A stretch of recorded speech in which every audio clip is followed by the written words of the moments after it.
नमस्कार दोस्तों, आइए आज देखते हैं त्रिकोणमिति का एक्सरसाइज 9.1 का प्रश्न। इस चैप्टर को बनाने के लिए आपको मुख्य रूप से दो बातों को ध्यान में रखना होगा।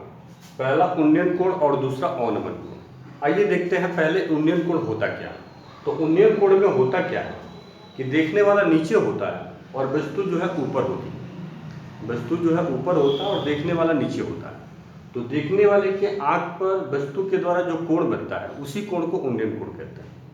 वस्तु ऊपर हो और देखने वाला नीचे हो तो देखने वाले के आंख पर जो कोण बनता है उसी कोण को उन्नयन कोण कहते हैं। जैसे फिगर से समझिए, यही कोई मीनार है, ये जो है हम मान लेते हैं कोई मीनार है। इसी मीनार के ऊपर जो है जो मीनार है, इस मीनार के ऊपर हम मान लेते हैं यहाँ पर यह कोई झंडा है। इस झंडा को जो है ये जो है ये धरातल है, धरती का तल है। इसी पर जो है धरातल पर यह धरती का तल है, धरातल। इसी पर कोई यहाँ पर कोई व्यक्ति जो है खड़ा है, यहाँ पर कोई व्यक्ति यहाँ से खड़ा है और इस झंडा को देख रहा है। इस झंडा को यहाँ से ये व्यक्ति देख रहा है। तो देखने वाला नीचे हो गया, देखने वाले को हम बोलते हैं दर्शक। देखने वाला नीचे हो गया और वस्तु जो है ऊपर हो गया। ये वस्तु हो गया, वस्तु ऊपर हो गया। तो वस्तु ऊपर हो और दर्शक नीचे हो तो देखने वाले के आंख पर जो कोण बनता है उसी कोण को उन्नयन कोण कहते हैं। यही आपका उन्नयन कोण हो गया। फिर एक बार समझ लीजिए, उन्नयन कोण किसे कहते हैं? यदि देखने वाला नीचे हो और वस्तु ऊपर हो तो देखने वाले के आंख पर जो कोण बनता है उसी कोण को उन्नयन कोण कहते हैं। जैसे मीनार पर जो ये झंडा लगा हुआ है, झंडा को ये व्यक्ति देख रहा है तो इसके आंख पर उन्नयन कोण बनेगा। उसी तरह से कोई व्यक्ति जो है हवाई जहाज, उड़ते हुए हवाई जहाज को देख रहा है तो उसके आंख पर उन्नयन कोण बनेगा। कोई व्यक्ति या लड़का जो है उड़ते हुए पतंग को देख रहा है तो उसके आंख पर जो है उन्नयन कोण बनेगा। उसी तरह से कोई व्यक्ति जो है चिड़िया को देख रहा है या तारे को देख रहा है, सूर्य को देख रहा है, चंद्रमा को देख रहा है तो उसके आंख पर उन्नयन कोण बनेगा, क्योंकि जो है देखने वाला नीचे है और वस्तु ऊपर है। याद रखिएगा, यदि देखने वाला नीचे हो और वस्तु ऊपर हो तो देखने वाले के आंख पर जो कोण बनता है उसी कोण को उन्नयन कोण कहते हैं। उन्नयन कोण हमेशा नीचे बनता है, याद रखिएगा। तो उन्नयन कोण या उनतास कोण क्या होता है आप समझ गए होंगे। अब उसके बाद से आइए दूसरा समझिए। उन्नयन कोण के बाद से अगला जो है अवनमन कोण के बारे में पढ़ना है। अवनमन कोण या अवंतास कोण इसको बोलते हैं। अवनमन कोण या अवंतास कोण, अवंतास कोण, एंगल ऑफ डिप्रेशन इसको बोलते हैं। एंगल ऑफ डिप्रेशन, याद रखिएगा, एंगल ऑफ इसको जो है डिप्रेशन बोलते हैं।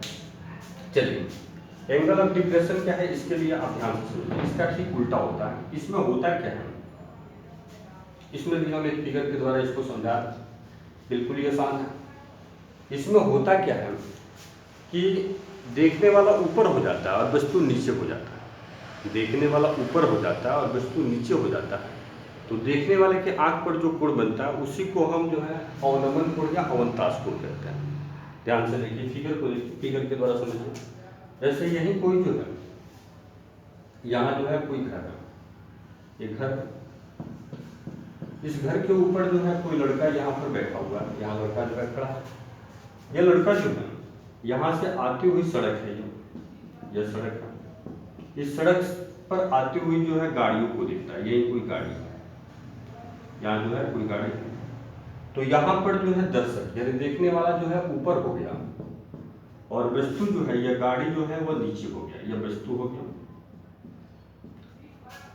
देखने वाला ऊपर और वस्तु नीचे हो गया तो देखने वाले के आंख पर जो कोण बनेगा, ध्यान से समझिए, ये देखने वाले के आंख पर जो कोण बनेगा इसी कोण को अवनमन कोण कहते हैं।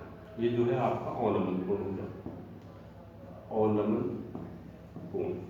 फिर एक बार समझ लीजिए, यदि देखने वाला ऊपर हो और वस्तु नीचे हो तो देखने वाले के आंख पर जो कोण बनता है उसी कोण को हम अवनमन कोण कहते हैं।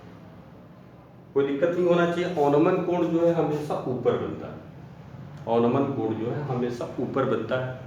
फिर एक बार रिपीट कर रहे हैं, यदि देखने वाला ऊपर हो और वस्तु नीचे हो तो देखने वाले के आंख पर जो कोण बनता है उसी को अवनमन कोण कहते हैं। जैसे छत पर बैठा हुआ व्यक्ति जो है सड़क पर आती हुई गाड़ियों को देखता है तो व्यक्ति के आंख पर जो है अवनमन कोण बनेगा। उसी तरह से हेलीकॉप्टर में बैठा हुआ व्यक्ति जो है गांव को देखता है या नीचे की दृश्य को देखता है तो व्यक्ति के आंख में जो है अवनमन कोण बनेगा, यानी देखने वाला ऊपर हो और वस्तु नीचे हो तो देखने वाले के आंख पर अवनमन कोण बनता है। उसी तरह से छत पर बैठा व्यक्ति जो है नीचे जो है जो खेल हो रहा है जादू का खेल उसको देख रहा है कोई लड़का, तो उस लड़के के आंख में अवनमन कोण बनेगा क्योंकि देखने वाला ऊपर है। तो इस तरह से आप अवनमन कोण समझ गए। अवनमन कोण की पहचान यही होती है कि अवनमन कोण जो है ऊपर बनता है और उन्नयन कोण नीचे बनता है। सवाल बनाते समय अवनमन कोण को उन्नयन कोण में बदल देना चाहिए। एक बहुत ही इंपॉर्टेंट क्वेश्चन आता है कि हमेशा जो है अवनमन कोण जो है उन्नयन कोण के बराबर होता है। याद रखिएगा, अवनमन कोण और उन्नयन कोण में क्या संबंध होता है, क्वेश्चन पूछेगा तो आप बताइएगा। अवनमन कोण और उन्नयन कोण में बराबर का संबंध होता है, यानी अवनमन जो कोण होता है वह उन्नयन कोण के बराबर होता है या उन्नयन कोण जो होता है वह अवनमन कोण के बराबर होता है। अवनमन जो कोण होता है वह उन्नयन कोण के बराबर होता है, उन्नयन कोण के बराबर होता है। अवनमन कोण और उन्नयन कोण दोनों आपस में क्या होते हैं, बराबर होते हैं। तो यह आप याद रखिएगा, अवनमन कोण और उन्नयन कोण में क्या संबंध होता है, तो बराबर का संबंध होता है। उन्नयन कोण किससे कहते हैं, तो आप बताइएगा। जब देखने वाला नीचे हो और वस्तु ऊपर हो तो देखने वाले के आंख पर जो कोण बनता है उसको उन्नयन कोण कहते हैं। उन्नयन कोण हमेशा नीचे बनता है। अवनमन कोण में देखने वाला ऊपर होता है और वस्तु नीचे होती है तो देखने वाले के आंख पर जो कोण बनता है उसको अवनमन कोण कहते हैं। अवनमन कोण हमेशा ऊपर बनता है। सवाल बनाते समय उन्नयन कोण अवनमन कोण को उन्नयन कोण में बदल करके ही सवाल बनाया जाता है। आइए देखते हैं एक्सरसाइज 9.1 का पहला क्वेश्चन। आइए देखते हैं प्रश्न। प्रश्न में है भूमि के एक बिंदु से जो मीनार के पैर बिंदु से 30 मीटर की दूरी पर है। भूमि का एक बिंदु जो मीनार के पैर बिंदु से 30 मीटर की दूरी पर है। मीनार के शिखर का उन्नयन कोण 30 डिग्री है तो मीनार की ऊंचाई निकालना है। बहुत ही आसान क्वेश्चन है।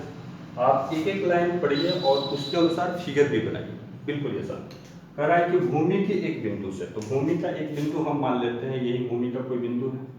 ये बिंदु मान लेते हैं ए, या भूमि पर बिंदु है, यही आपका भूमि है।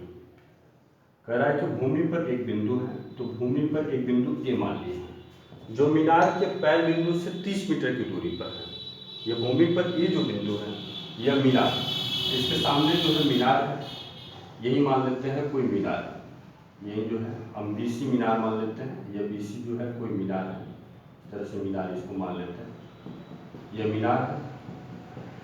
इस मीनार से यह जो बिंदु है वह 30 मीटर की दूरी पर है। इसकी दूरी जो है वह 30 मीटर है। अब देखिए क्या कर रहा है, मीनार के शिखर का उन्नयन कोण 30 डिग्री है। शिखर का उन्नयन कोण देखिए, उन्नयन कोण आपको अभी बताया गया, उन्नयन कोण हमेशा नीचे बनता है। तो इस ए बिंदु से मीनार के शिखर का उन्नयन कोण, शिखर मीनार का जो है सी है, इसी सी का उन्नयन कोण यहाँ पर जो है यह दिया हुआ है 30 डिग्री। मीनार के शिखर का उन्नयन कोण जो है वह 30 डिग्री दिया है। उन्नयन कोण आपको पता है हमेशा नीचे होता है तो यही उन्नयन कोण जो है 30 डिग्री दिखाता है।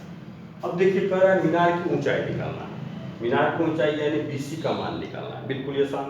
इस तरह का कोई भी सवाल बनाने के लिए आपको जो है पिछले चैप्टर का ही फार्मूला याद रखना है। इसमें कोई विशेष फार्मूला नहीं है, यानी पिछले चैप्टर का जो फार्मूला है उसमें त्रिकोणमितीय निष्पत्ति का जो है डिग्री मान याद होना चाहिए और त्रिकोणमितीय निष्पत्तियों का मान भी याद होना, त्रिकोणमितीय निष्पत्तियों का अनुपात भी आपको पता होना चाहिए। आइए देखते हैं इस तरह का सवाल कैसे बनाते हैं। बिल्कुल आसान फिगर बना लिए हैं। ये क्वेश्चन जो है 1 नंबर में या 2 नंबर में क्वेश्चन पूछ सकता है, बिल्कुल आसान क्वेश्चन है। आप डायरेक्ट इसको बनाइए। आप चाहें तो मान करके भी लिख सकते हैं। माना बीसी एक मीनार है, बीसी आधार 20 से 30 मीटर की दूरी पर एक बिंदु ए है। इस ए बिंदु से मीनार के शिखर का उन्नयन कोण BAC बराबर 30 डिग्री है तो मीनार की ऊंचाई BC बराबर 8। ऐसे मान करके भी लिख सकते हैं या डायरेक्ट भी सवाल बना सकते हैं। 1 नंबर में आएगा तो डायरेक्ट आप इसको बनाइएगा, बिल्कुल छोटा सा सवाल है। देखिए कैसे बनाते हैं। इस तरह का सवाल बनाने के लिए आपको जो है सबसे पहले यह पता होना चाहिए कि इसमें कौन सा कोण दिया है। तो जो कोण दिया है उसी कोण के अनुसार आगे बढ़ता है। तो इसमें कोण क्या दिया है, 30 डिग्री, बिल्कुल आसान। एक लाइन में इस सवाल को हम बना रहे हैं। हम चूंकि लिखेंगे कोण इसमें दिया हुआ 30 डिग्री तो 30 डिग्री के अनुसार लिखेंगे। ये लिखते हैं 30 डिग्री के अनुसार। आइए 30 डिग्री के अनुसार हम आगे बढ़ते हैं। 30 डिग्री के अनुसार कैसे निकालते हैं, बिल्कुल आसान है। जो भी कोण दिया रहता है उसी कोण के अनुसार आगे बढ़ता है। और जिस भुजा का मान निकालना है उसमें और जिस भुजा का मान दिया है उसमें, उन्हीं दोनों भुजाओं में संबंध देखते हैं। बिल्कुल आसान। फिर एक बार समझ लीजिए, जो कोण दिया रहता है उसी कोण के अनुसार हम आगे बढ़ते हैं और उस कोण के अनुसार जिस भुजा का मान निकालना है उसमें और जिस भुजा का मान दिया है उसमें, उन्हीं दोनों भुजाओं में हम संबंध देखते हैं। तो देखिए 30 डिग्री के अनुसार, 30 डिग्री के अनुसार के सामने की जो भुजा देख रहे हैं, आपको पता है निम्न कोण के सामने की भुजा को हम पी बोलते हैं। तो जिस भुजा का मान निकालना है वो पी है, तो इक्विवेलेंट का चिन्ह देंगे, यहाँ पर पी लिखेंगे। और जिस भुजा का मान दिया हुआ है, आप देख रहे हैं निम्न कोण से सटी जो भुजा होती है उसको हम बी बोलते हैं। तो निम्न कोण से सटी जो भुजा है उसको हम बी बोलते हैं, तो बी लिख देते हैं। इस भुजा का मान दिया हुआ है। पी और बी में संबंध आप जानते हैं, पी बटा बी बराबर होता है tan थीटा। पिछले चित्र में आप पढ़ चुके हैं। बिल्कुल आसान सवाल है, एक लाइन में सवाल हम बना रहे हैं। मान बैठा दीजिए पी, जिसका मान निकालना, तो पी की जगह पर आप देख रहे हैं बीसी है, तो पी की जगह पर हम लिख देते हैं बीसी। बी की जगह पर हम यही मान बैठाते हैं, तो बी की जगह पर मान आप देख रहे हैं 30 है, तो 30 लिख देते हैं। एन अपनी जगह पर रहेगा, थीटा का मान आपको पता है, तो थीटा का मान 30 है, तो 30 डिग्री यहाँ लिख देते हैं। सरल कर देते हैं। tan 30 का मान आप जानते हैं, tan 30 का मान 1/√3 होता है, तो 1/√3 लिख देते हैं। इसको सरल कर दीजिए, हमको बीसी का मान निकालना है। बीसी यानी मीनार की ऊंचाई, ये लिखते हैं बीसी, अपनी जगह पर रहेगा। 30 में 1 से गुणा करेंगे, 30/√3। इसको चाहे तो हर का परिमेकरण भी कर सकते हैं। हर में √3 है, तो ऊपर नीचे √3 से गुणा कर देते हैं। गुणा कीजिए 30 और √3 हो जाएगा, √3 में √3 से गुणा करेंगे 3 हो जाएगा, इसको कटा देते हैं, तो 3 नहीं है 30 हो जाएगा। इस तरह से अतः आप लिख सकते हैं मीनार की ऊंचाई। बीसी जो है वह मीनार की ऊंचाई है, तो अंत में लिख देंगे अतः मीनार की ऊंचाई, ये लिखते हैं अतः मीनार। बिल्कुल आसान। मीनार की ऊंचाई बीसी बराबर 10√3 मीटर, यही आंसर हो जाएगा। बिल्कुल आसान है। फिर एक बार सवाल समझ लीजिए, बिल्कुल आसान सवाल है। भूमि के एक बिंदु से जो मीनार के पैर बिंदु से 30 मीटर की दूरी पर है, मीनार के शिखर का उन्नयन कोण 30 डिग्री है, तो मीनार की ऊंचाई निकालना है। इसके लिए आपको कुछ नहीं करना है। इस तरह का सवाल जो देता है तो आप सबसे पहले फिगर बनाइएगा, सवाल के अनुसार ही फिगर बनाते हैं, एक एक लाइन पढ़ करके फिगर बनाते हैं। तो भूमि पर एक बिंदु है, ये भूमि पर एक बिंदु मान लेते हैं ए, जो मीनार के पैर बिंदु से 30 मीटर की दूरी पर है। तो मीनार, हम सामने मीनार खड़ा कर दिए, बीसी मीनार है। इसी मीनार से यह ए बिंदु की दूरी 30 मीटर है। कह रहा है मीनार के शिखर का उन्नयन कोण 30 डिग्री है, तो यहाँ ए जो बिंदु है, इस ए बिंदु से मीनार के शिखर का उन्नयन कोण, आपको उन्नयन कोण पता है नीचे होता है, ठीक है। उन्नयन कोण ए पर उन्नयन कोण बन रहा है, तो ये 30 डिग्री है। तो मीनार की ऊंचाई निकालना है, यानी बीसी का मान आपको निकालना है। बिल्कुल आसान है। इस तरह का कोई भी सवाल बनाने के लिए आपको कुछ नहीं करना है, पहले फिगर बना दीजिएगा, फिर जो कोण दिया रहता है उसी कोण से आगे बढ़ते हैं। तो 30 डिग्री है, तो 30 डिग्री के अनुसार आगे बढ़ते हैं। फिर देखिए 30 डिग्री के उसके बाद से जो कोण दिया रहता है उसके अनुसार आगे बढ़ते हैं, और फिर जिस भुजा का मान निकालना उसमें और जिस भुजा का मान दिया है उसमें, उन्हीं दोनों भुजाओं में हम संबंध देखते हैं। बिल्कुल आसान है। तो देखिए 30 डिग्री के अनुसार आगे बढ़ते हैं। जिस भुजा का मान निकालना है वो समकोण त्रिभुज आप देख रहे हैं फिगर, वो निम्न कोण के सामने की भुजा है, तो निम्न कोण के सामने की भुजा को हम पी बोलते हैं। जिस भुजा का मान दिया है वह निम्न कोण से सटी भुजा है, निम्न कोण से सटी भुजा को हम बी बोलते हैं। तो जब पी और बी हो गया, तो पी और बी में संबंध होता है tan थीटा। tan थीटा का सूत्र लिख दिया है। पी और बी का मान बैठाते हैं, पी का मान बैठाइए, तो पी का मान हम यहाँ से बैठाते हैं। तो देखिए सामने की भुजा है, पी का मान नहीं दिया है, तो बीसी लिख देते हैं। बी का मान देख रहे हैं 30 मीटर है, तो 30 लिखते हैं। थीटा की जगह पर 30 लिखते हैं। tan 30 का मान 1/√3। इसको सरल कर देते हैं। बीसी अपनी जगह पर रहेगा, tan 30 का मान आप यहाँ देख रहे हैं, इसको सरल करते हैं। बीसी जो है, बीसी अपनी जगह पर रहेगा, 30 में 1 से गुणा किए हैं, 30 हो जाएगा, 30/√3 हो गया। √3 को समाप्त करने के लिए ऊपर नीचे √3 से गुणा किए हैं, 30√3/√3 में √3 से गुणा करेंगे 3 हो जाएगा। रूट स्क्वायर जो है √3 का होल स्क्वायर होगा, स्क्वायर रूट समाप्त हो जाएगा, तो 3 से कटा देंगे, 10 में कट गया, 10√3, उससे ज़्यादा सरल नहीं होगा। अतः मीनार की ऊंचाई बीसी जो है उसका मान आ गया 10√3 मीटर। इस तरह से जो है इसके आधार पर जो है अगला क्वेश्चन भी आप बनाइएगा, और कल जो है कल के क्लास में हम बाकी सारे प्रश्न जो है आपको बनाएंगे। आपको हमारा यह मेहनत कैसा लग रहा है? मेहनत पसंद आता है तो आप हमारे चैनल को निश्चित रूप से सब्सक्राइब कीजिए, शेयर कीजिए, कमेंट कीजिए, लाइक कीजिए। Thank you friends.